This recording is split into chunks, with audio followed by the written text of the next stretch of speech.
Hi! Mainit ba yung ulo mo diyan? Okay, palamigin natin sa aking simpleng durian shake. Tanggalin natin yung buto ng durian, tsaka yung laman niya. Ilagay natin sa ating malalaking baso. Ayan. May nag-order sa akin ng tatlong malaking durian handshake. Ito, yung durian handshake ko po. Ayan, nilagyan natin ng isang kutsarang condensed milk, tapos water na malamig. Ayan. Nagdepende yan sa laki ng baso nyo po, yung tubig kung gaano karami. Ayan, shake, shake, shake.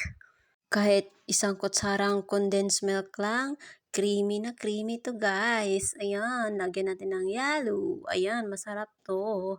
At saka flavorful. Ayan. At yan lang po. Babus!